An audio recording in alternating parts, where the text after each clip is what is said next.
Welcome to Mr. Hansen Math. My name is Mr. Hansen. Let me help you with the math. Today we're going to learn about multiplying fractions. I think it's going to be a long video. To be honest, fractions are extraordinarily difficult for youngsters, even for middlesters and oldsters. I just can't teach it to you fast. I can do it, but you watch this video, I'm going to be in detail. I'm going to show you a little bit of pictures and a little bit of numbers as well. But let's get started. The bottom line, what is a fraction? A fraction is a part. Like, I kind of wish I had a fraction of Bill Gates's fortune. I wish I had a part. Actually, I wish I had it all, right? But I mean, seriously, a fraction, if I have a fraction of that rock, I have part of that rock. Or a fraction of that gemstone, I have a part of that gemstone. If something fractures, it breaks into parts. So the word fraction means part. Think of it that way. Don't think of it like this word. That's intimidating. The word fraction is intimidating. Think of it as part. The other thing is I need to tell you a word, of. Of means times. Of means times. And I have a brother, I have a handful of brothers and sisters, but the word of means times. And I had a brother in second grade, he went to the old spelling bee. And he gets up there on stage, and you know, he gets up there, he gets his word of. He says, "Can you please use that in a sentence?" And they were like, "The chances of you getting this word wrong is 0%. And he's like, of. U-V. Of. He had a big old smile on his face. He was waving at my mom and everything. And it's like, of? Seriously? Of. But whatever. I don't know what to tell you. That was a spelling bee. Now, it turns out by now he's way smarter than me. But in second grade, I think I might have had him beat there for a little while. So anyway, the bottom line is of means times. So let's get started. Oh yeah, there's one other thing I gotta say. Multiply straight across. Multiply fractions straight across. SA. So if you have something like half of a half, multiply signs, you normally in elementary school deal with the X. Later on you'll learn about the dot, you learn about parentheses, you learn about brackets, braces. There's a bunch of other different ways to do multiplies. I'm gonna use the dot pretty much every time. So multiply straight across, that's what it says. Straight across. 1 times 1 equals 1. 2 times 2 equals 4. There's my answer. I don't know what to tell you. That's it. It's no more difficult than that, even though I'm going to tell you more about it. And the other thing is about pie charts. I'm going to draw you a couple pictures. And I always wondered when I was a kid is why does everybody draw pies all the time? Well, I wish it was a real pie. It's not even a pie. It's just a circle, and it's a bad one at that. Well, the bottom line is, pie charts will make a lot more sense when you get to high school. And so they just assume that you know how to do it in lower grades, and they just start using it, even though it doesn't make that much sense. But because it will eventually make sense, I'd like to eliminate some intimidation. I'd like to use it, see if you can catch on and get on board. Right here I have 1/2. I got half a circle. And remember I told you of means times. So 1/2 of 1/2. What if I took this 1/2 and I took half of that half? How much would I have? I would have 1/4. I'd have 1/4.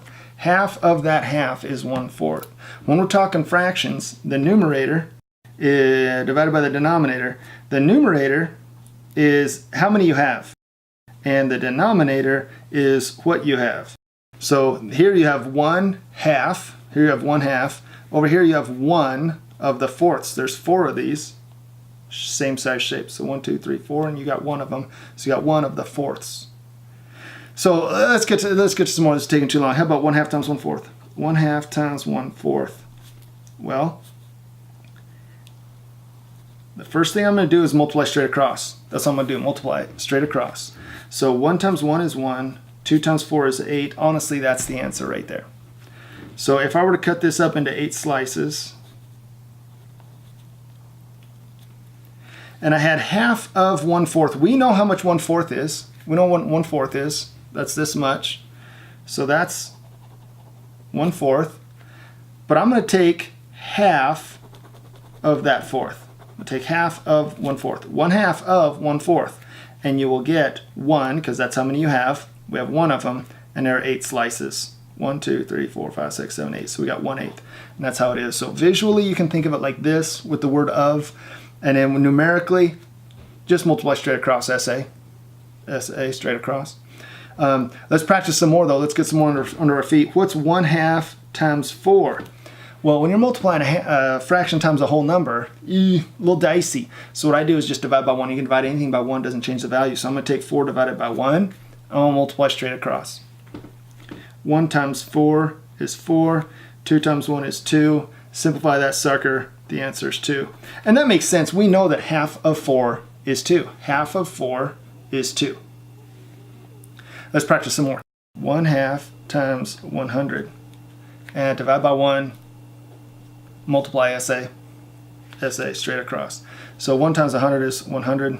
2 times 1 is 2. Simplify that sucker, 50. And half is 100 is a 50. I could put 100 circles out here, cut them in half. You're going to get 50. What about if they're tough, though? Let's say 2/3 times, I don't know, 4/5. 2/3 of 4/5. And guess what? Who cares? Multiply straight across. 2 times 4 is 8. 3 times 5 is 15. Well, what if they're doing negatives? What if they're doing negatives? Well, similar to my multiply integers video, I'll probably try to put a link up here. Similar to my multiply integers video, when you're multiplying fractions, you got to use this table. A positive times a positive equals a positive. A positive times a negative number equals a negative number. A negative number times a positive number equals a negative number. And a negative number times a negative number equals a positive number. Okay, so memorize this. I'm telling you, this is the key. This is a big deal. You already know positive times positive is a positive. We've been doing a bunch of it. You already know that. So you only have to memorize 3 of them. Positive times a negative is a negative. Negative times a positive is a negative. If there's 2 negatives, they say they cancel. That's what your teacher will say. These 2 negatives cancel, and you get a positive answer. What does that mean? Well, what's 1/2 times negative 4/5? Well, multiply straight across. That's the rule. I said there was only one rule. Multiply straight across. 1 times negative 4. That's a positive times a negative. We're going to get a negative answer. And then, but be careful. The negative is associated with the value only one time, either the numerator or the denominator or out front. But you do not assign this negative to the denominator as well. So this is going to be a positive 2 times a positive 5, which would be 10. We'll talk about simplifying fractions later. For now, I'm just going to do it. I'll have a separate video on simplifying fractions. When I get it done, I'll put a link right here for simplifying fractions. Let's keep rolling. Let's say negative 2/5 times negative 1/10. Again, the negative can be in the top, it can be in the front, or it can be in the bottom. Being a negative in the denominator is actually really awful. You're not going to see that very often at all. So I wouldn't concern myself much about that. Computers, word processors usually put negatives out in the front. Nowadays they're more complex, more capable, and so oftentimes put them in the numerator. When I'm writing, I almost put them in the numerator. So the numerator in the front is going to be the most common thing that you'll always see, and it can be either one. They're interchangeable. You can put it in the numerator or the front. And so I generally just associate it with the numerator. So I'm going to say negative 2 times negative 1. That's a negative times a negative would be a positive. So 2 times 1 is 2. Negative times a negative is a positive. And in the denominators, I always consider positive. 5 times 7 is 35. The answer is 2/35. Well, what about, let's say, negative 2/3 times 3/4. Negative 2/3 times 3/4. Multiply straight across. Negative 2 times 6, that's a negative times a positive will be a negative answer. So 2 times 3 is 6, and it will be negative. 3 times 4 is 12. I'm going to simplify that sucker, negative 1/2. So this is the long and the short of it for multiplying fractions. You just go straight across. That's the key. Multiplying fractions actually, I think, most of the time, easier than adding fractions or subtracting them. Multiplying fractions, straight across, you're done. You got to simplify when you're done, but multiply straight across, you're done. I think that's the end of the video. I'm going to go make another one. In the meantime, never stop learning.